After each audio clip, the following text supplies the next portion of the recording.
सबसे दमदार एक्टर अगर कोई बॉलीवुड में है तो वो है सिर्फ और सिर्फ गोविंदा। गोविंदा अब 58 साल के हो चुके हैं।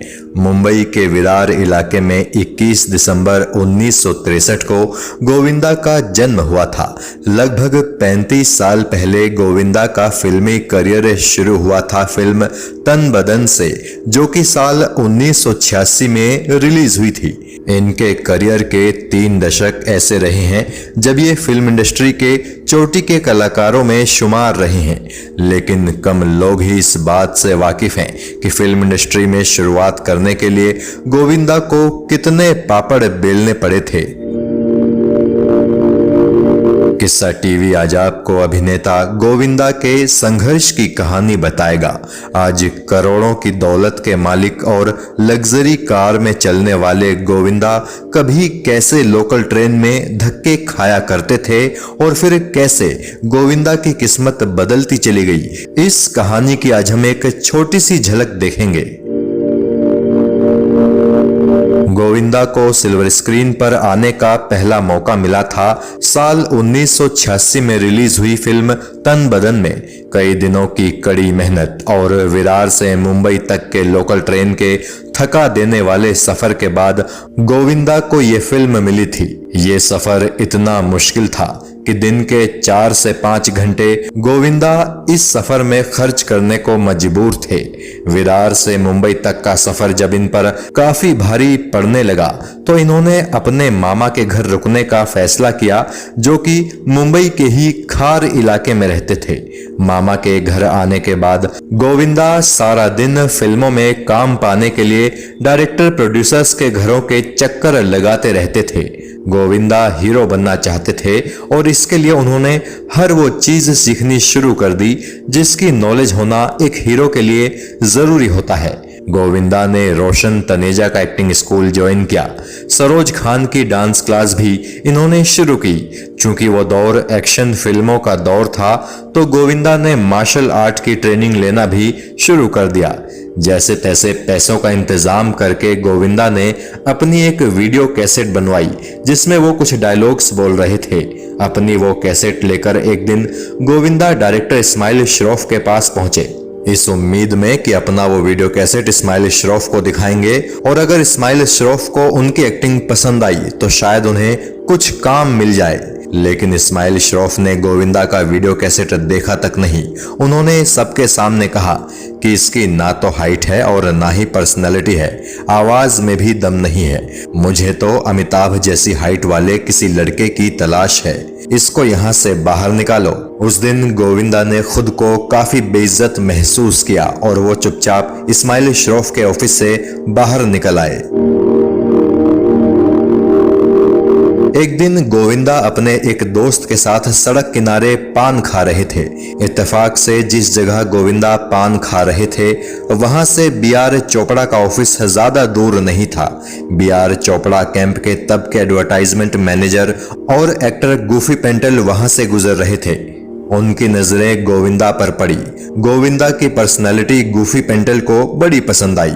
उन्होंने गोविंदा को आवाज दी और कुछ देर सड़क किनारे बात करने के बाद वो गोविंदा को अपने साथ बी.आर. चोपड़ा के ऑफिस ले गए। उस दिन बी.आर. चोपड़ा के ऑफिस में कोई प्रोग्राम चल रहा था। गूफी ने उसी प्रोग्राम में गोविंदा से भी अपनी एक्टिंग स्किल्स दिखाने के लिए कहा। गूफी के कहने के बाद गोविंदा ने एक के बाद एक कई सारे डायलॉग सीक्वेंस उस दिन वहां बोले।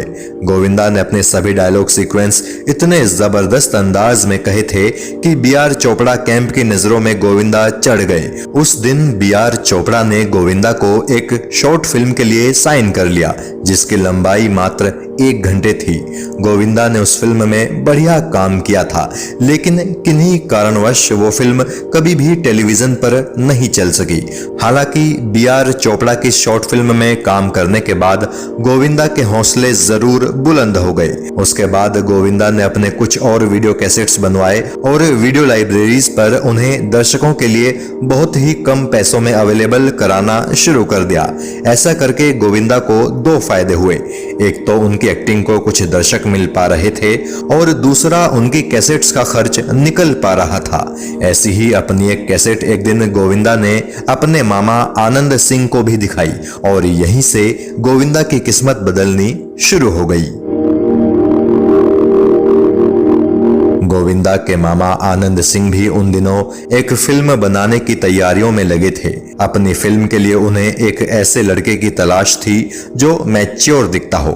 आनंद सिंह ने जब अपने भांजे गोविंदा की वीडियो कैसेट देखी तो उन्हें भांजे की एक्टिंग पसंद आई। उन्होंने बिना गोविंदा को बताए उन्हें लेकर एक फिल्म बनाने का फैसला कर लिया और उसके लिए तैयारियां भी शुरू कर दी।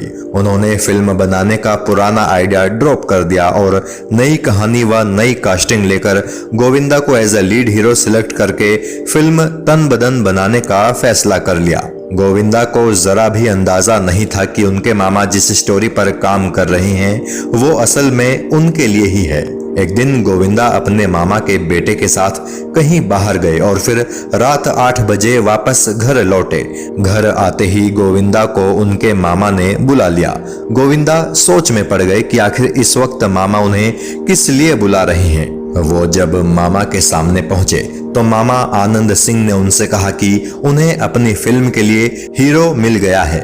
गोविंदा को लगा कि शायद मामा ने किसी लड़के को सिलेक्ट किया होगा और उसके बारे में और जानकारियां जुटाने के लिए वो उनकी मदद चाहते होंगे। लेकिन गोविंदा के मामा ने उनसे कहा कि तुम आंखें बंद करो और मैं तुम्हें अपनी फिल्म के हीरो की तस्वीर दिखाता हूं। गोविंदा ने जैसे ही आंखें बंद की तो उनके मामा ने उनके गाल पर एक तमाचा मारा। तमाचा लगते ही गोविंदा की आंखें खुल गई तो मामा हंसते हुए बोले, तुम ही मेरी फिल्म के हीरो हो बेवकूफ।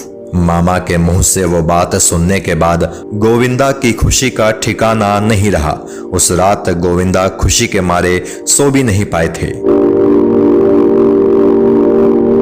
15 अप्रैल 1986 को गोविंदा की पहली फिल्म तन बदन रिलीज हो गई। इस फिल्म में गोविंदा की हीरोइन थी अभिनेत्री खुशबू।